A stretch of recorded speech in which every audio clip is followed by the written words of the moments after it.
Probably the biggest weakness of ChatGPT so far was the fact that it was not up to date. But they just changed that. Okay, it's happening! Internet access to GPT-4 users is rolling out this very week, which means you'll finally be able to access the internet from within ChatGPT. As you might realize, this opens up a whole new world of opportunities. All of a sudden we can run prompts that made no sense up until now. Market research, news stories, content creation that is up to date, and so much more is possible now. All of this is accessible to ChatGPT Plus subscribers, and they'll also be coming out with the code interpreter and plugin soon, but the internet feature is the first thing that landed, and that's what we'll be looking at today. Also, I'm on the road for a job, so don't mind the different environment. Luckily, GPT-4 works from everywhere, so let's see what this thing can do. Okay, so the first thing we need to talk about is how to enable this. It's very simple. Once you go to chat.openai.com, you can go down here and click settings, and under beta features, you can enable web browsing. Beautiful. And now in this brand new interface, you get a drop down on GPT-4, which allows you to access the browsing, which is still in beta.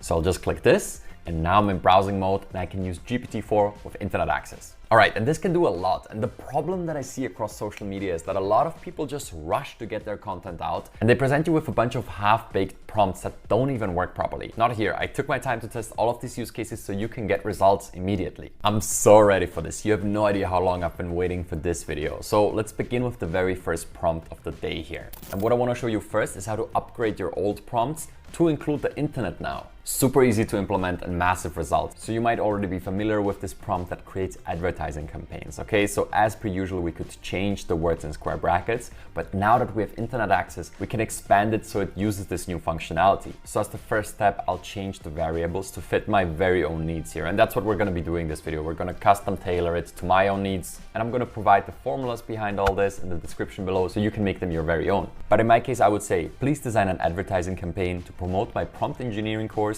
targeting AI enthusiasts that are looking to get ahead through the use of technologies. Perfect, so that's just the base prompt filled in. But here's where the browsing feature comes in. I'm going to add the course URL, colon, and then the URL of my sales page. And now when I run it, I'm not just gonna get an advertising campaign for a prompt engineering course in general. I'm gonna get one based off the facts on the listed that I added here. So I get all the usual stuff that the prompt produces, like the campaign name, but the context is so much deeper now because it can access the web and add all that information into and consider all that information when generating a response. And that's absolutely amazing because when it talks about the key messages, all of these are aware of what's actually offered, not just a rough estimate. And then all the recommendations, all the results are just gonna be better because ChatGPT has all the info it needs now. Super. So again, at the end of every prompt, you can now include the subject URL and then post the URL, and now it's going to consider the context of that website within your prompt. Just that alone is such a massive upgrade. Try this with your favorite prompts and thank me later. Okay, so here's my next suggestion that doesn't just expand your old prompts by adding a URL, but really incorporates the concept of GPT-4 having access to the internet into the core prompt. So have a look. Analyze this YouTube channel for video topics, industry niche, and engagement. Then provide content suggestions based on AI news released on the 13th of May 2023, which is today. That's today's date, okay? So as you can see, there's two instructions in there, right? And the word then separates them because as you might know from my previous content, it's really not good at doing two things at once. So first we're gonna analyze this YouTube channel, which we provide with a URL in the end, for 3 categories that are critical to then providing content suggestions based on AI news released on today's date. And look at these results. This is actually incredible. If you toggle this open, you will see the exact steps it took. So first it looked at the channel, then it used this website that helps with YouTube analysis, and then it found a brand new TechCrunch article released today. This thing was released 1 hour before I ran this prompt. Absolutely amazing work on that front. And then it gives me the answers. First the analysis of my channel, and then it uses the context of my channel and combines it with the context of the website to get me tailored recommendations for future content. Look, first one, Google's AI advancements at I/O conference.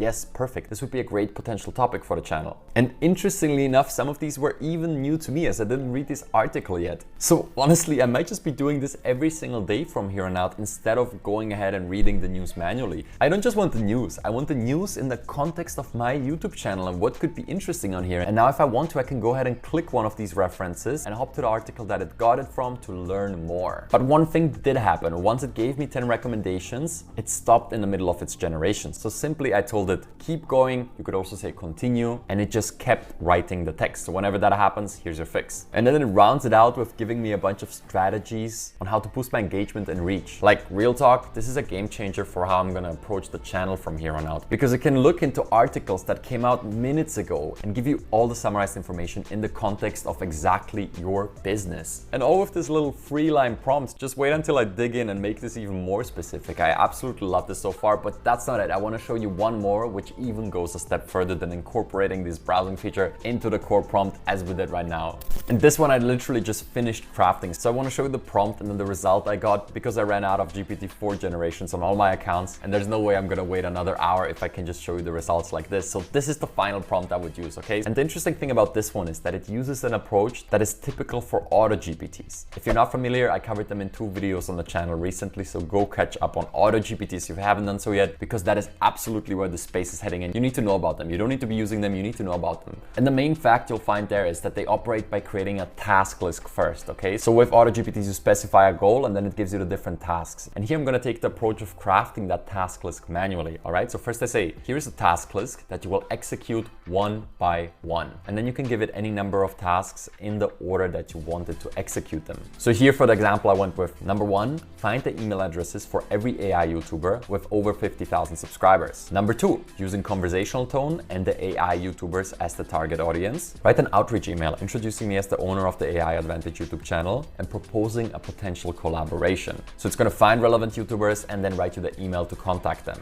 And again, this is relatively simple. I just want to show you the concept, as this is kind of a first look at this topic. You could totally prompt engineer this into something that creates customized emails for every single one of the YouTubers. But for that, we would need to split this into multiple steps and maybe even play with summaries so we fit inside of the context window that GPT-4 provides us. But for now, this should totally suffice. So let me show you the results of this amazing prompt right here. So it starts off by saying, so far I have identified several AI-focused YouTube channels with over 50,000 subscribers. And then it gives me this list of all the big AI channels on YouTube. And this already shows a problem here. What I actually meant is generative AI. So I should have specified that in the prompt above, but I just said AI. So nothing changes here. The outputs are only as good as your input. So you have to be very careful with crafting them. But for the sake of this demo, this will do. So now we have 7 big AI channels. Some of them, it didn't get the subscriber counts, because if you open up the toggle, you will find that it accessed various RSS feeds that I would have never thought of using myself. So that's a win right there. And then it goes ahead and writes you a subject line and the email that you can use to output all that. Not sure why it formatted that in a code block, maybe because you can click copy code and now have this in your clipboard to send out right away after you customize the words in the square brackets. And my prompt engineering pro tip would be here, look at the result it generated and use some of the parts that it outlines. So for example, it said our mission at AI Advantage,